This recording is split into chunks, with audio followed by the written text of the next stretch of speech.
Assalamualaikum warahmatullahi wabarakatuh. Pada kesempatan kali ini saya akan mendemonstrasikan mengenai penanganan kasus dispepsia fetalis dengan kedudukan fetus situs longitudinal anterior dengan posisi dorsopubis dengan habitus abnormal berupa cortex cervicothoracalis dan juga biscapular flexion.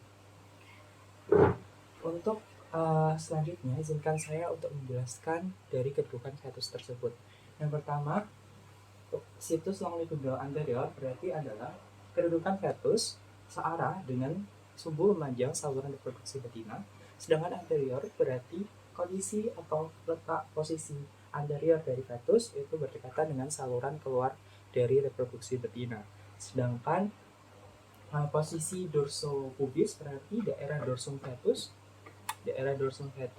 berhadapan langsung dengan lantai pubis induk.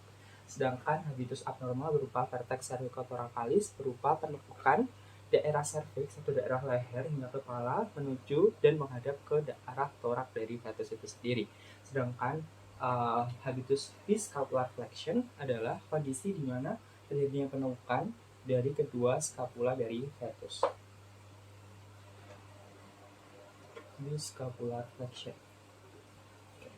Penanganan untuk kondisi ini tidak dapat dilakukan pengeluaran fetus secara normal karena terjadi hambatan. Pertama, hambatan di daerah cervix atau daerah leher terhadap pubis. Selanjutnya hambatan dari prosesus transversus dari os vertebrae di bawah sini terhadap os pubis, sekaligus juga adalah dari hambatan dari kedua tangan atau kedua kaki depan yang menekuk seperti ini, dan yang terakhir nantinya terjadi hambatan pada kaki belakang.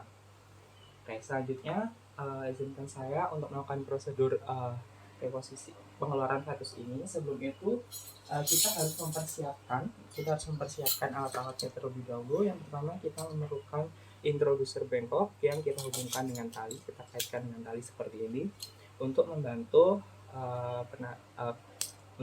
reposisi dari fetus. Terus selanjutnya kita membutuhkan dua tali untuk digunakan fiksasi dan juga membantu traksi fetus nantinya. Oke, yang pertama kita akan melakukan deposisi. Yang pertama kita harus melakukan retropulsi daerah cervicalis atau leher. Kita retropulsi. Setelah kita retropulsi, kita ambil introducer bengkok untuk kita kaitkan ke bagian leher fetus. Seperti ini kita kaitkan. Ketika sudah terkait seperti ini, kita selanjutnya melakukan reposisi dari abnormalitas dari habitus ini dengan melakukan kombinasi gerakan berupa retropulsi dan traksi. Kita lakukan retropulsi dan kita retropulsi, kita retropulsi, kita traksi, retropulsi, traksi, hingga sedemikian rupa fetus dalam kondisi leher normal kembali seperti ini. Seperti ini. Selanjutnya ketika sudah seperti ini, kita melakukan traksi mandibula. Kita ambil mandibula, kita lakukan traksi mandibula seperti ini. Ketika kepala sudah keluar, kita lakukan diagnosa hidup dan mati. Yang pertama kita bisa melakukan refleks melihat dengan refleks berkedip dari fetus, yaitu dengan meletakkan tangan kita di dekat mata.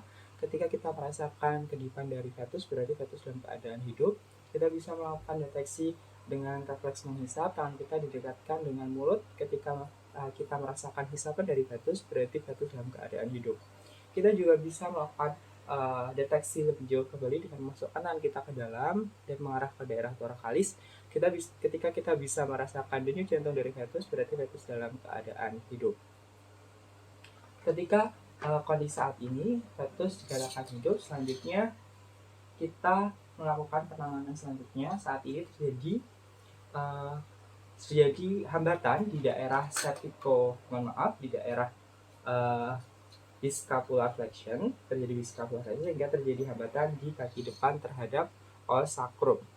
Sedangkan Selanjutnya juga proses transversus dari osteovertebrae juga menghambat pengeluaran fetus karena berhambatan dengan os pubis. Oleh karena itu, pertama kita lakukan adalah membenahi atau mereposisi posisi kaki depan yang abnormal ini. Dengan yang pertama kita melakukan retropulsi scapula seperti ini, satu persatu kita retropulsi scapula, kita raih radius ulna untuk kita traksi seperti ini. Selanjutnya kita retropulsi karpal seperti ini, dan kita raih metakarpal dan kita traksi sehingga terjadi seperti ini.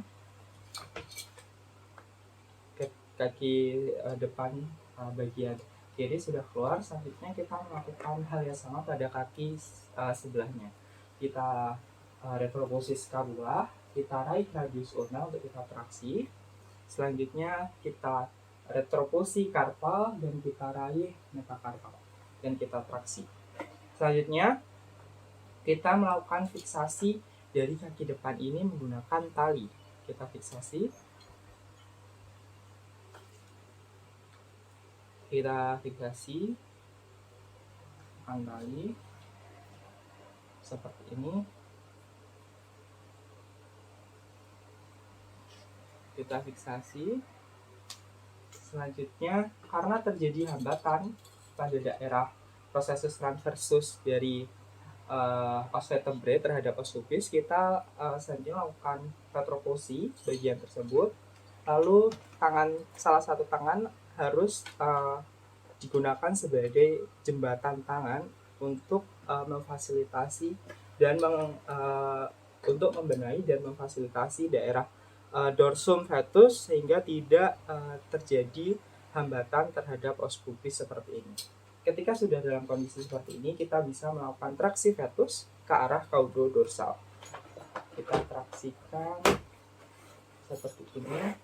Nah, pada kondisi 2/3 dari fetus ini, kaki belakang seharusnya ketika ini hanya peragaan, ketika fetus sebenarnya kaki belakang akan terhambat oleh os sakrum. Oleh karena itu, penanganannya adalah kita menekan bagian pelvis di daerah sini, kita tekan sehingga kaki belakang tidak menghambat terhadap os sakrum. Kita tekan seperti ini, lalu kita tarik caudo-dorsal.